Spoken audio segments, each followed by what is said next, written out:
Dans cette situation, je peux me déporter? Réponse A. Oui. Réponse B. Non. Je place mon pied au-dessus du frein? Réponse C. Oui. Réponse D. Non.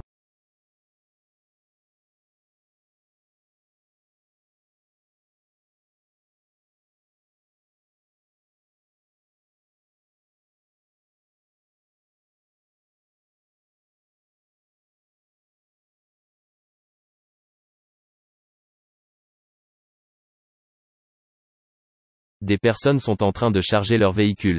Personne en face, je peux me déporter pour les dépasser. Mais attention tout de même car ils sont concentrés sur ce qu'ils font et peuvent oublier qu'ils sont sur la route. Je place mon pied au-dessus du frein et passe avec prudence. Réponse A et C. Cet appuie-tête est bien réglé? Réponse A. Oui. Réponse B. Non.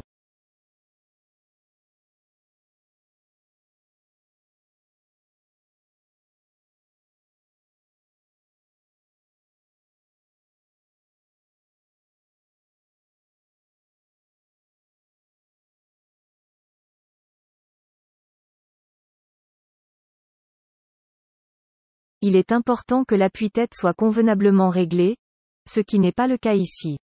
L'ajustement de l'appui-tête doit être réalisé de manière que son bord supérieur se situe à la même hauteur que le sommet du crâne. Environ 28% des blessures au cou pourraient être évitées avec un ajustement correct de l'appui-tête. Pensez-y. Réponse B. Les vélos peuvent être empruntés et restitués? Réponse A. Uniquement dans les mêmes stations. Réponse B. Dans toutes les stations de la ville.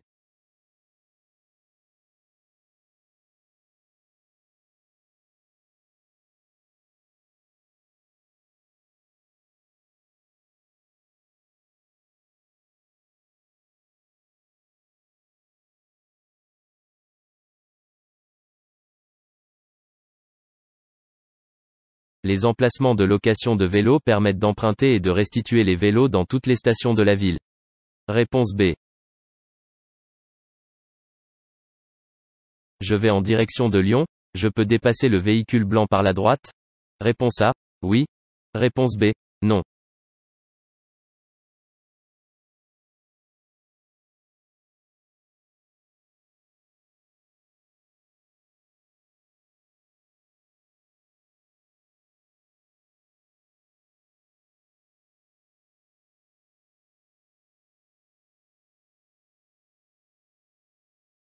Je suis bien placé pour aller en direction de Lyon. Le camion de gauche va en direction de Paris. Cette situation n'est pas considérée comme un dépassement par la droite, mais comme une remontée de fil. Réponse A. Utiliser les clignotants permet de prévenir les autres usagers de ces intentions? Réponse A. Oui. Réponse B. Non. Réduire le risque d'accident? Réponse C. Oui. Réponse D. Non.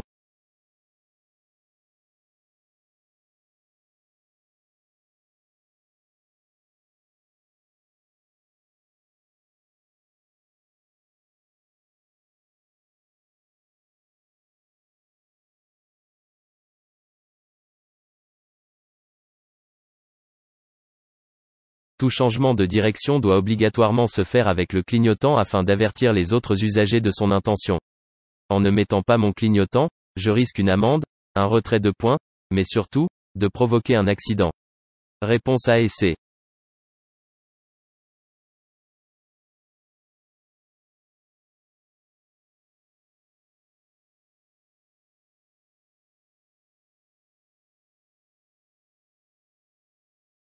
En prenant la sortie, je me dirige vers une aire? Réponse A. Routière. Réponse B. Autoroutière.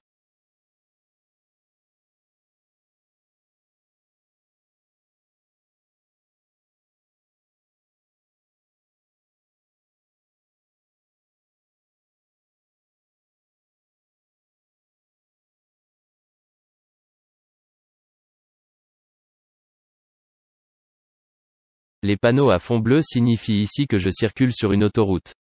Par conséquent, en prenant la voie de droite, je me dirige vers une aire autoroutière, idéale pour faire une pause. L'aire routière est signalée par un panneau à fond blanc. Réponse B.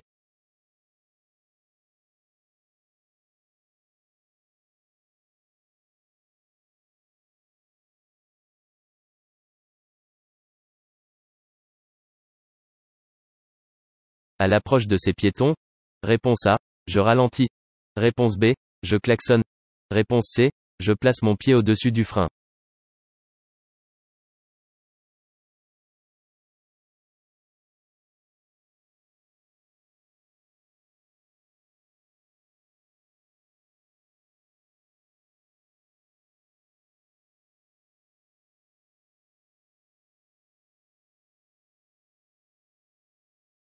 Je circule sur une chaussée commerçante et très fréquentée par les voitures et les piétons. Il se peut que l'on soit dans une zone de rencontre. Je dois redoubler de vigilance envers les piétons qui peuvent traverser à tout moment. Je ralentis en plaçant mon pied au-dessus du frein. Réponse A et C. La circulation est bloquée. Je peux laisser passer ce conducteur? Réponse A. Oui. Réponse B. Non.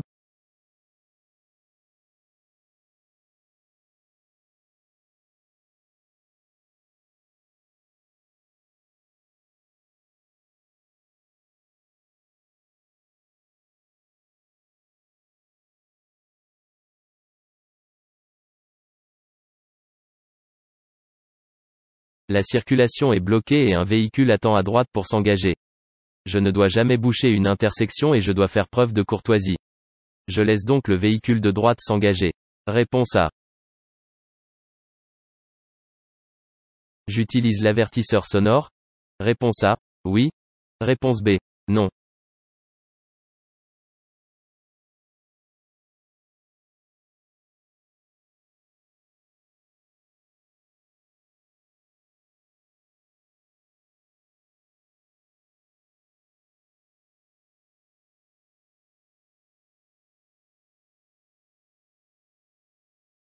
Je circule sur un parking.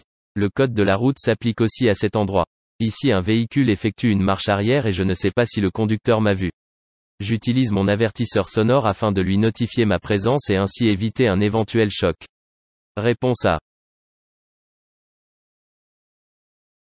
L'usure de ce pneu indique un problème? Réponse A. De sous-gonflage. Réponse B. De surgonflage. Réponse C.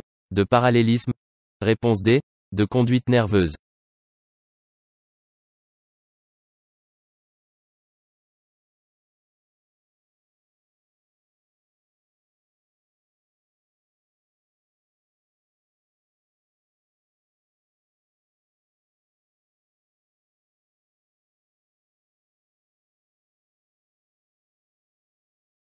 Le pneu est l'élément qui relie la voiture à la route.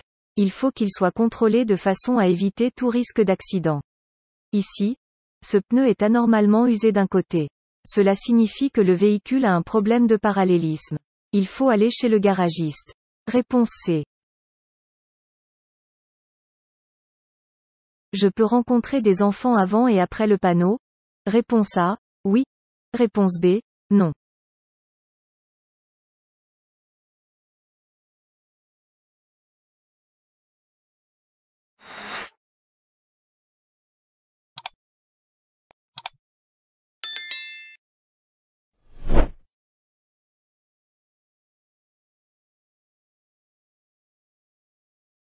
Le panneau triangulaire m'annonce qu'à 50 mètres je vais arriver sur un endroit fréquenté par des enfants. Je peux les rencontrer avant ou après le panneau. Réponse A. En conduite accompagnée, je suis limité à. Réponse A. 30 km/h. Réponse B. 40 km/h. Réponse C. 50 km/h.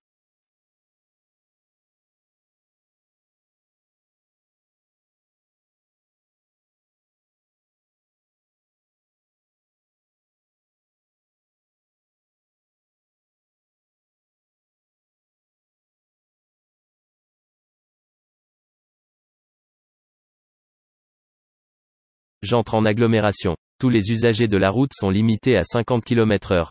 Réponse C. Je peux me déporter sur la voie de gauche? Réponse A. Oui. Réponse B. Non.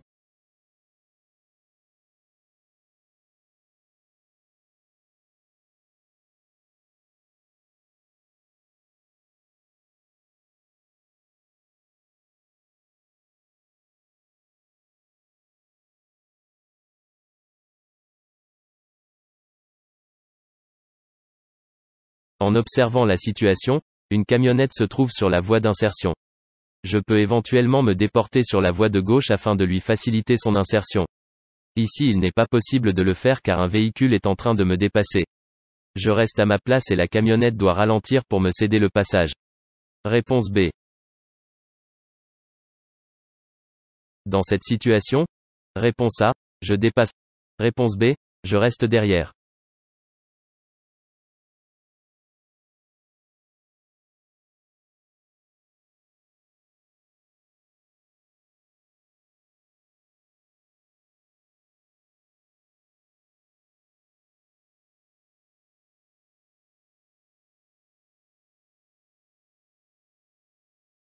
J'arrive dans une courbe où la visibilité est couverte par le poids lourd qui se trouve devant. Je n'ai pas une visibilité suffisante pour effectuer le dépassement du cycliste en sécurité.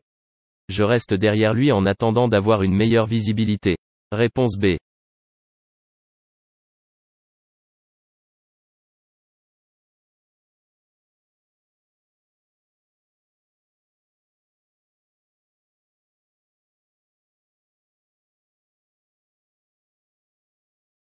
Je circule à 70 km/h. Je termine mon dépassement. Réponse A. Oui. Réponse B. Non. Je me rabats derrière le camion. Réponse C. Oui. Réponse D. Non.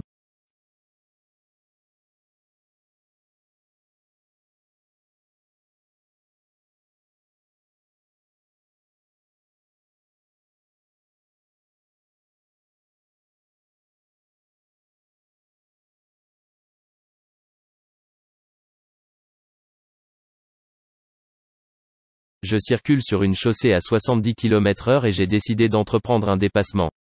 N'allant pas plus rapidement que le camion avec une limitation de vitesse à 50 km/h, je dois prendre la décision de ralentir et de me rabattre derrière le camion afin de respecter la réglementation.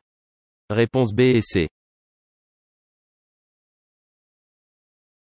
Mon embrayage est usé si les démarrages sont. Réponse A. Plus rapide. Réponse B. Plus lent. Le moteur s'emballe. Réponse C. Oui. Réponse D. Non.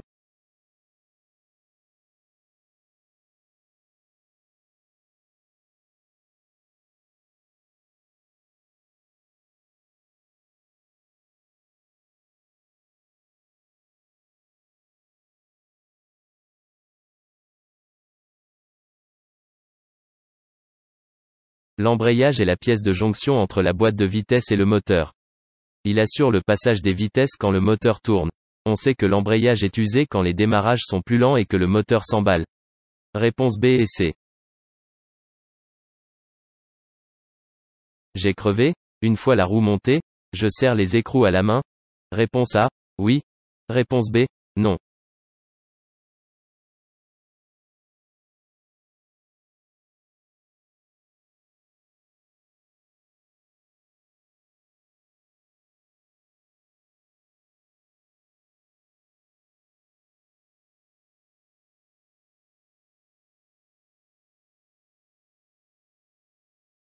Il est fortement déconseillé de serrer les écrous de la roue à la main. Ceux-ci ne seront pas vissés correctement. Je m'aide d'une clé spéciale et je finis de les serrer une fois le cric enlevé. Une fois que c'est terminé, je peux me rendre au premier garage sur ma route pour vérifier le serrage des écrous. Réponse B. En quittant mon véhicule, je veille à ne pas laisser des objets visibles de l'extérieur. Réponse A, oui. Réponse B, non.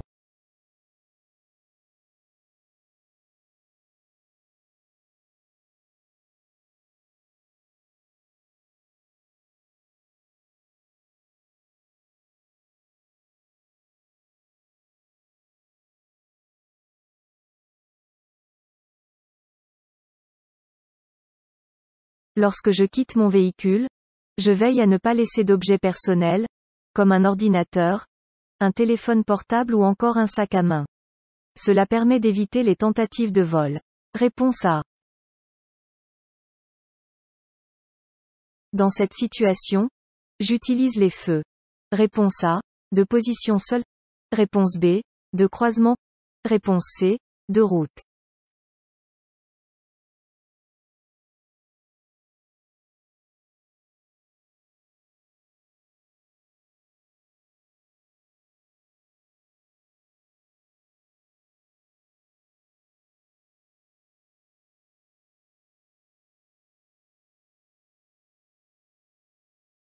Je circule sur une route où la nuit commence à tomber et je suis des véhicules.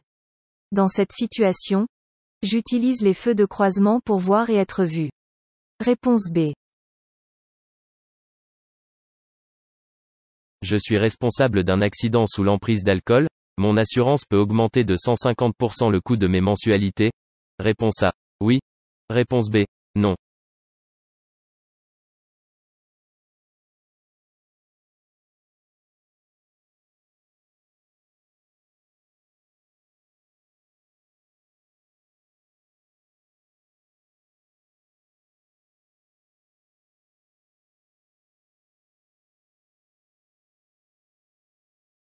Dans le cadre d'une conduite sous l'emprise de l'alcool ou de stupéfiants entraînant un accident responsable, la compagnie d'assurance est en droit d'augmenter la cotisation de 150%, voire 400% si d'autres infractions sont constatées. Réponse A.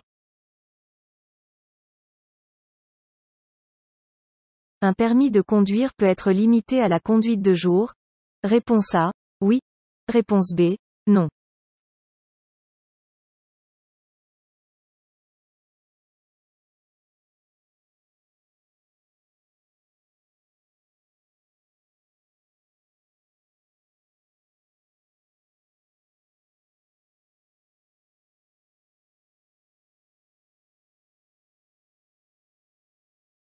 Une bonne vue est gage de sécurité au volant. Lorsqu'il fait nuit, l'acuité visuelle baisse et la perception de ce qui m'entoure est légèrement altérée. L'appréciation des distances est faussée et les phares des autres usagers peuvent éblouir le conducteur. Pour des raisons de sécurité, le code de la route ne permet pas aux personnes qui ont une vision nocturne de mauvaise qualité de conduire la nuit. Mon permis de conduire peut être limité à la conduite de jour uniquement. Réponse A. L'entretien régulier de mon véhicule permet d'éviter les nuisances sonores. Réponse A. Oui. Réponse B. Non. D'éviter une surconsommation de carburant. Réponse C. Oui. Réponse D. Non.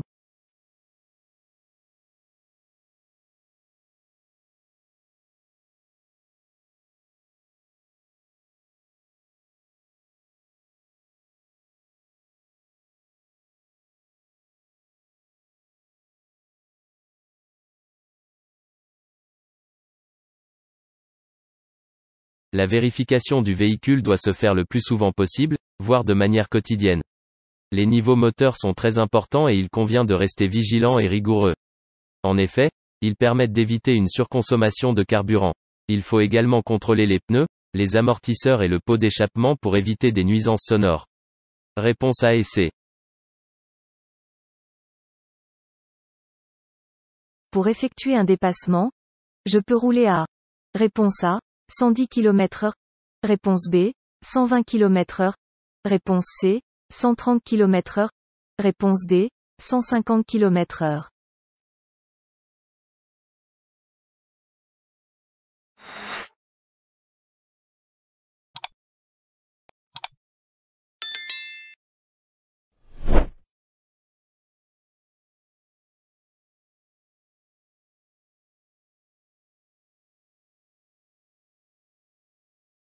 Comme me l'indique le panneau bleu, je circule sur une autoroute. Ma vitesse est limitée à 130 km/h. Pour effectuer le dépassement, je peux rouler à 110, 120 ou 130 km/h. Réponse A, B et C. Je cède le passage au véhicule de gendarmerie. Réponse A, oui. Réponse B, non.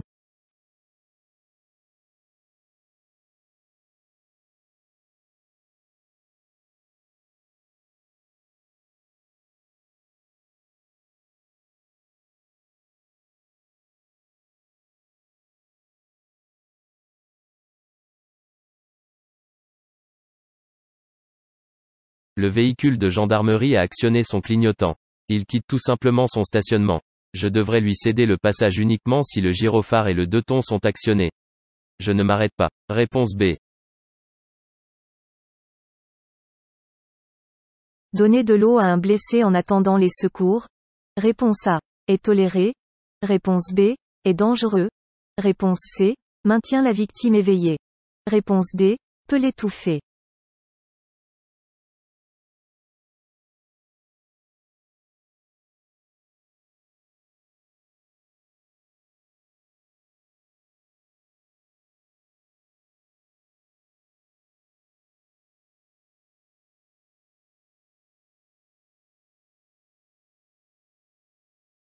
Lorsque je porte secours à une victime, je ne dois en aucun cas lui donner à boire.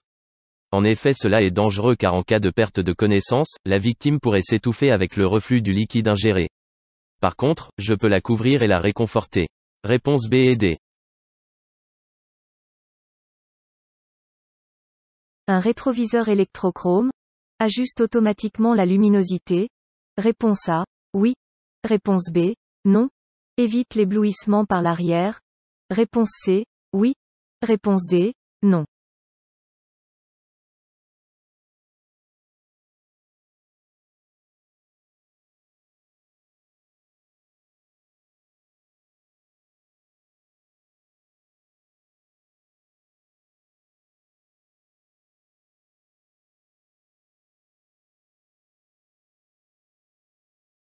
Un rétroviseur électrochrome ou rétroviseur jour, nuit automatique, ajuste automatiquement la luminosité.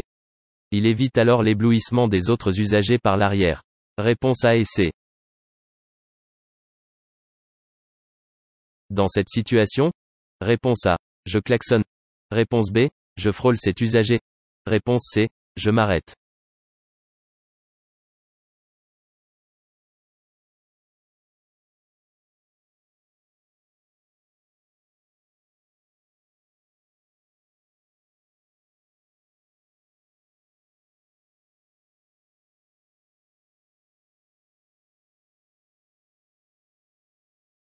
La rue est étroite. Cela est dû à la présence des véhicules stationnés à droite et à gauche.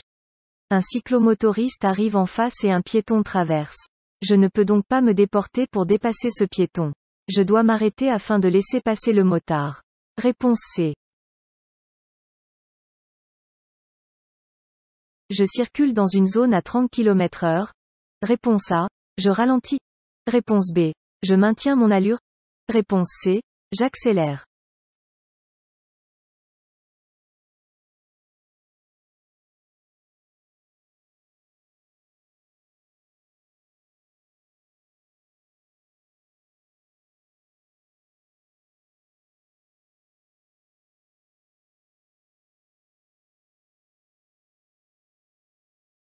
Je circule dans une zone à 30 km/h et le radar pédagogique m'annonce que ma vitesse est supérieure à la limite autorisée. Je ralentis. Réponse A.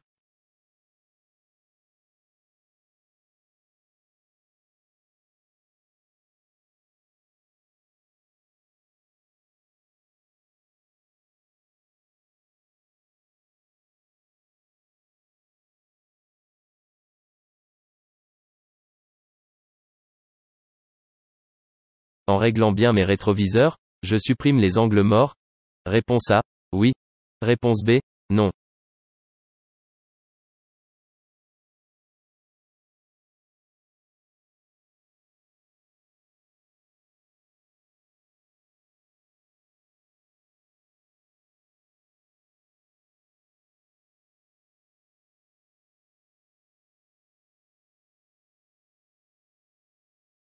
Un angle mort, c'est tout ce que l'on ne peut pas voir dans les rétroviseurs ou dans le champ de vision. Même en réglant parfaitement bien mes rétroviseurs, les angles morts existeront toujours. Réponse B. Le régulateur de vitesse permet d'économiser du carburant. Réponse A. Oui. Réponse B. Non. De maintenir le véhicule à vitesse constante. Réponse C. Oui. Réponse D. Non.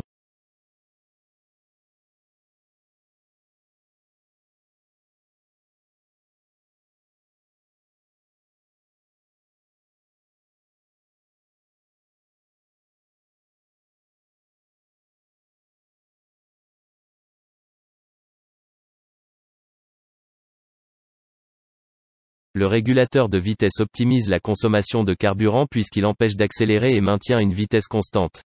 Réponse A et C. La prise de médicaments peut augmenter les effets de l'alcool? Réponse A. Oui. Réponse B. Non.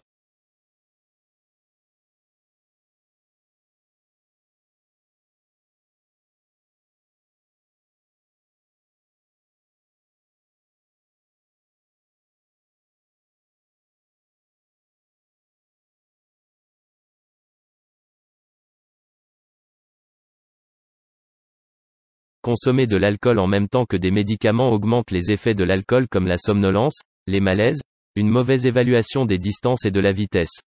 Le mélange alcool et médicaments est dangereux pour la santé mais aussi pour la conduite. Réponse A. Dans ces conditions de circulation, est multiplié par 2, la distance de freinage. Réponse A, oui. Réponse B, non. La distance d'arrêt. Réponse C, oui. Réponse D, non.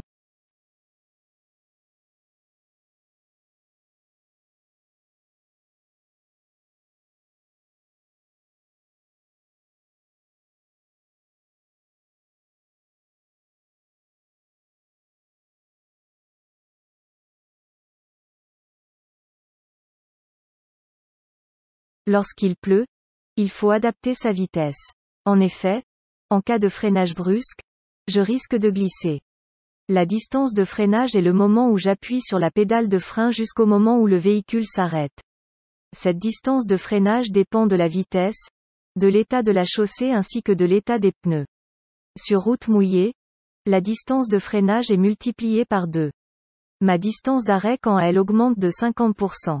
Réponse A et D. Le temps de l'arrêt au feu, je peux envoyer un SMS? Réponse A, oui. Réponse B, non.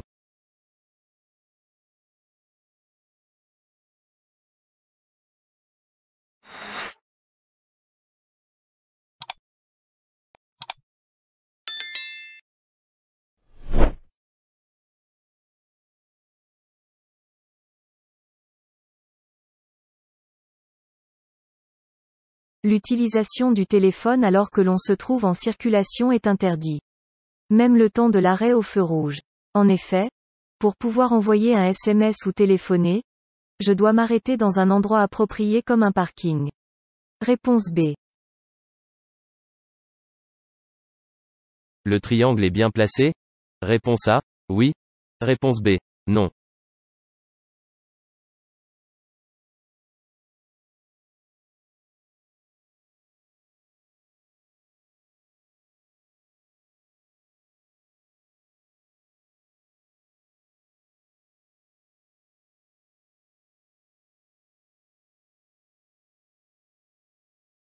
Le triangle de présignalisation et le gilet jaune sont obligatoires dans un véhicule. Lors d'une panne ou d'un accident, il faut placer le triangle à au moins 30 mètres du véhicule arrêté. Ici, ce conducteur a placé son triangle trop près de son véhicule. Les autres conducteurs le verront au dernier moment et risquent d'avoir un accident. Réponse B.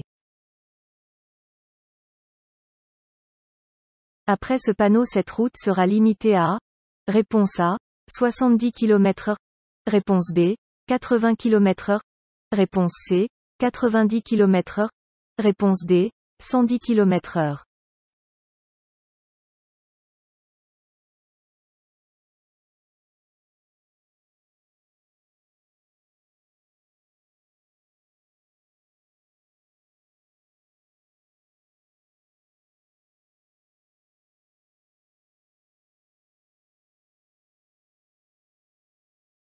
La ligne discontinue de l'autre côté de la chaussée m'indique que je circule sur une route à double sens de circulation. Lorsque c'est le cas, je suis limité à 80 km/h. Réponse B. Lors d'un arrêt prolongé dans un bouchon, il est conseillé de couper le moteur pour économiser du carburant? Réponse A, oui. Réponse B, non. Pour contribuer à l'éco-conduite? Réponse C, oui. Réponse D, non.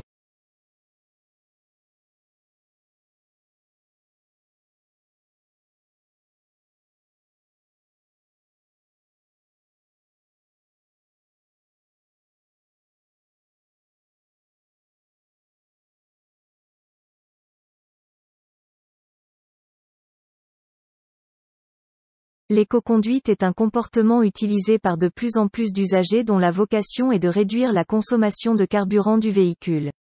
Pour devenir éco-conducteur, des comportements simples garantissent moins de consommation de carburant et donc moins d'émissions polluantes comme couper son moteur après 20 secondes d'arrêt. C'est le cas dans un bouchon par exemple. Réponse A et D. La file permet d'indiquer le franchissement involontaire d'une ligne continue ou discontinue. Réponse A, oui. Réponse B, non. D'intensifier le freinage d'urgence. Réponse C, oui. Réponse D, non.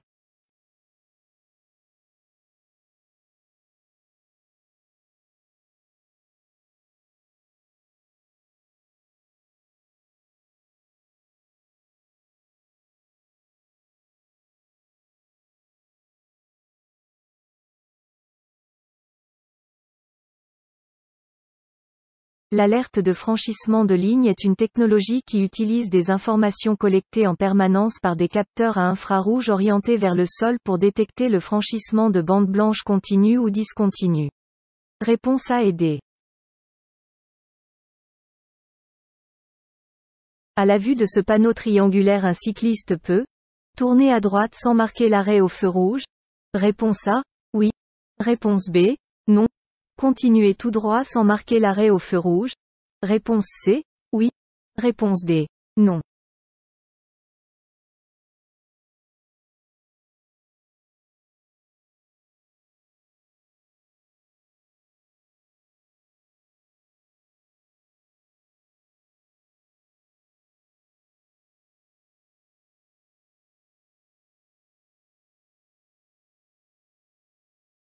Cette signalisation installée au-dessus des feux tricolores autorise le cycliste à franchir le feu rouge sans marquer l'arrêt. Néanmoins, il doit obligatoirement céder le passage aux piétons. Cette autorisation n'est valable que pour la direction indiquée par une flèche sur le panneau.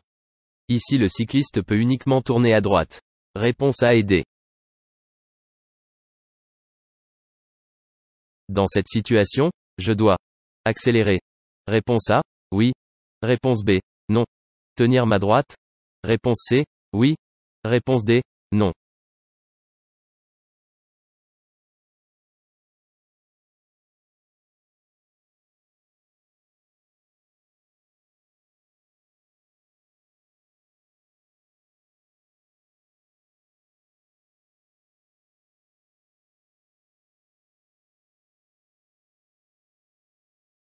Accélérer n'est pas la meilleure des choses à faire. Lorsqu'on me dépasse ou lorsqu'on est sur le point de me dépasser, je n'accélère pas, je ne ralentis pas, je maintiens mon allure et tiens ma droite.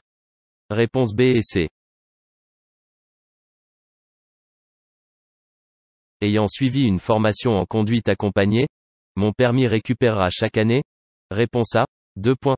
Réponse B, 3 points. Ma période probatoire durera. Réponse C, 3 ans. Réponse D, 2 ans.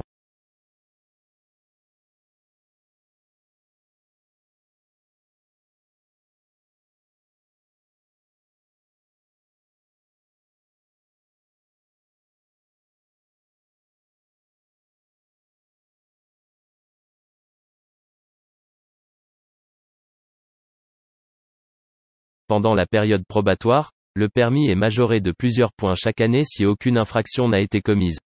Dans le cadre de la conduite accompagnée, le permis sera majoré de 3 points, et ce, pendant 2 ans. Réponse B et D.